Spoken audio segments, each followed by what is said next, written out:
Temu lagi di Hot Room. Pak Beni, Ketua Harian Kompolnas. Ada dua pertanyaan. Yang pertama, kenapa sampai hari ini Ibu PC dan Pak Irjen belum diperiksa atau diminta keterangan?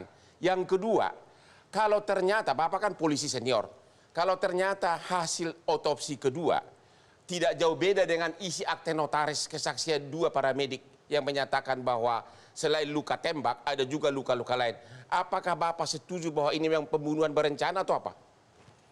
Yang pertama perlu kami sampaikan bahwa di samping kita mengikuti statement di media dari LPSK berkaitan dengan Ibu Putri, kenapa belum ditangani dan sebagainya.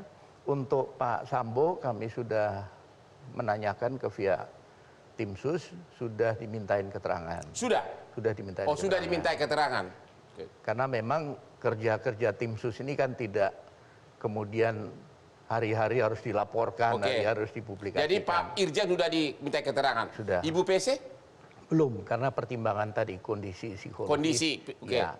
Nah kemudian dalam kaitan dengan hasil otopsi, kita semua membaca di media statement dari Prof. Budi Sampurno. Beliau menjelaskan hal-hal yang menyangkut tentang prosedur SOP dari otopsi, khususnya otopsi ulang.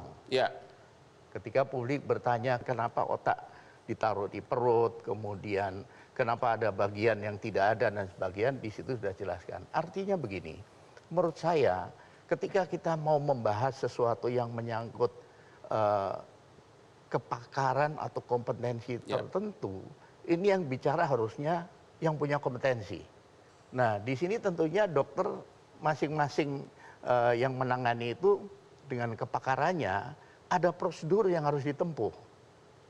Nah, dalam konteks ini pertanyaannya begini, Pak. Kalau kita lepas dari prosedur, kalau hasil otopsi, kalau ya jelas-jelas menyebutkan bukan hanya luka tembak, tapi ada luka lain. Pendapat Bapak bagaimana? Kalau ini hasil otopsi ini, andaikan itu Pak. Ya, pendapat saya, kembali kita pada pernyataan atau pendapat dari pakar forensik.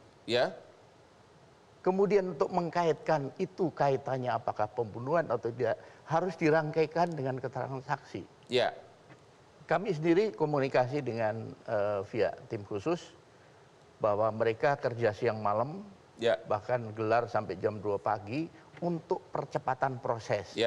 Marilah kita tunggu, mudah-mudahan dalam waktu tidak terlalu lama sudah akan ada progresnya dan akan diumumkan resmi oleh via. Saya tanya, karena tadi Pak Beni bilang ini percepatan sudah diperiksa ya. Lain tadi saya kira mengutip apa yang dijelaskan oleh Baradae di Komnas.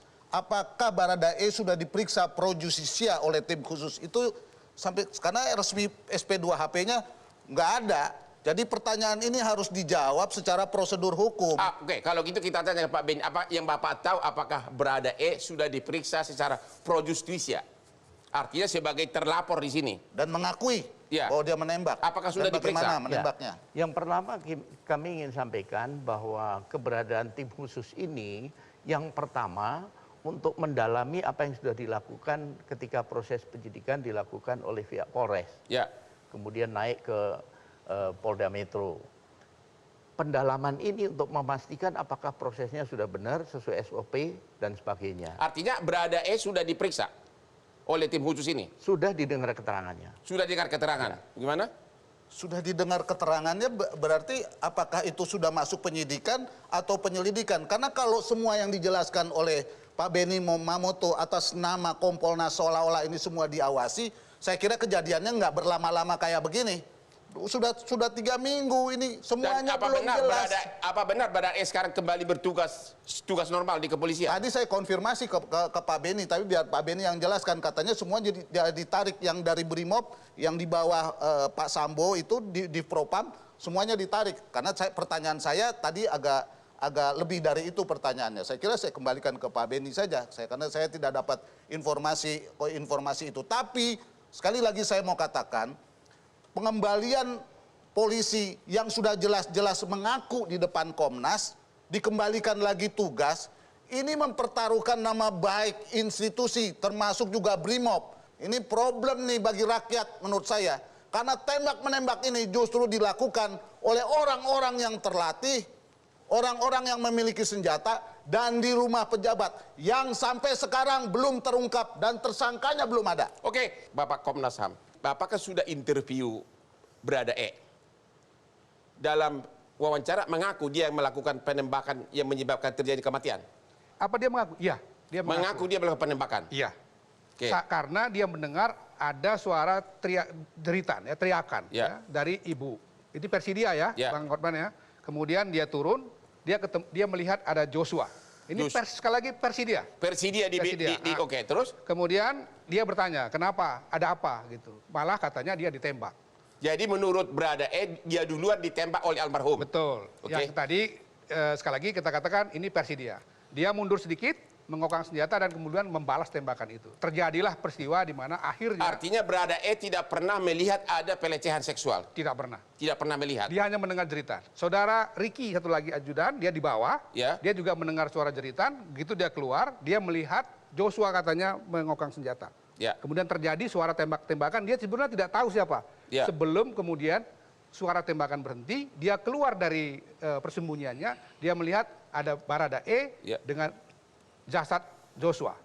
Itu saja yang terjadi. Ada pertanyaan begini, SOP kepolisian kan kalau ada sesuatu paling dilumpuhkan si pelaku.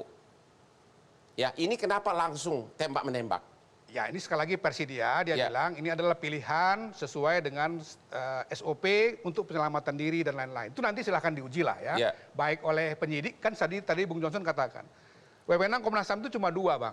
Pertama, melakukan pengawasan eksternal, kami ada MOU dengan Kapolri. Dan yang kedua, dalam kaitan dengan itu, sesuai dengan Undang-Undang 39 tahun 1999 itu, melakukan penyelidikan dan pemantauan, tapi belum pro justisia. Oke, sebagai ahli bidang yang sudah sering mendalami kasus seperti ini, pendapat pribadi Bapak, ini pendapat pribadi dulu ya, analisa Bapak, ini kasus penembakan murni atau pembunuhan berencana? Saya kira kita tidak bisa berspekulasi, kita harus buktikan itu dengan tambahan dukungan bukti lain. Kami sudah minta misalnya jalur komunikasi mereka ya, tapi sampai hari ini baru diberikan seldam. Oke. Dalam minggu ini mereka janji lagi nih, tadinya kan harusnya hari ini ya, tapi kemudian diundur ke Jumat. Kalau benar terjadi tembak-menembak, kenapa katanya ada tembakan dari belakang kepalanya Brigadir J? Apakah Komnas HAM nggak sampai mendalami seperti itu? Belum. Karena nanti kita bertahap ya. Pertama kita mendalami CCTV dulu sekarang ini. Minta kepada Polri ya untuk membuka CCTV ini rusak kenapa? Karena ada perbedaan. Soal peluru masuk dari belakang kan semua sudah menjadi rahasia umum. Ya, kan apakah Komnas HAM tidak bertanya kalau terjadi tembak-menembak begini berarti kan depan sama depan? Ya. Kok bisa peluru masuk dari belakang kepala? Apakah ada orang lain? Bukan. Menurut dia, sekali lagi menurut Barada E, setelah tersungkur, maka dia tembak lagi. Begitu. Dengan orang yang sudah tersungkur pun ditembak? Iya. Soal nanti itu benar apa tidak berdasarkan SOP. Seandainya peristiwa itu benar, nanti silahkan di... Jadi apakah Komnas HAM bertanya, berarti memang benar-benar ada niat menghabiskan nyawanya? Karena udah tersungkur masih ditembak? Menurut dia, dalam situasi dia mempertahankan keselamatan dirinya. Itu kan jawaban dia. Oke. Kita belum sederhana saja. Apa tanggapan Anda gimana? Gimana? Apa memang betul dia nembak? Belum saya tentu, juga kan? kaget ini kan. Kami mengajukan prarekonstruksi. Nggak didengar-dengar. Seolah-olah ini apa yang dijelaskan oleh Komnas ini prarekonstruksi atau konstruksi. Sementara Pak Benny Mamoto bilang ini semua nanti ujungnya ke pengadilan.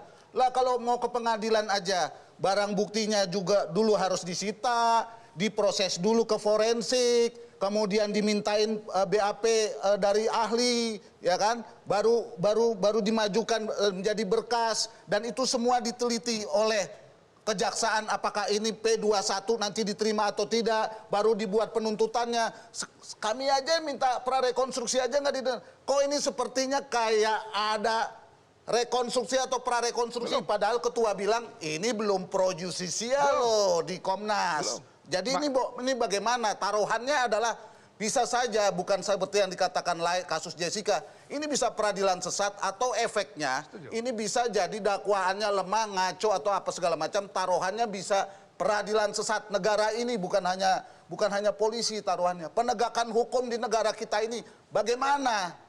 Jadi Bang Hotman ya, seperti tadi saya katakan, Jadi itulah dia fakta yang baru bisa kita dapatkan. Ya. Karena itu pertanyaan pertama, kalau saya mau bertanya dengan pertanyaan yang katakanlah investigatif, apakah benar CCTV-nya rusak? Itu harus dijawab. Ya. Yang kedua, kalau dia memang benar rusak misalnya, apakah dia rusak secara alami saja, misalnya karena mungkin sudah tua atau apa, atau ada yang merusak? Kan itu harus dijawab. Nah, kemudian yang berikutnya adalah soal alat-alat komunikasi yang lain yang harusnya tadi diberikan pada hari ini di Komnas HAM, tapi akan diundur pada hari Jumat. Ini akan menjawab semua. Oke, kita istirahat dulu dan kembali setelah yang berikut ini.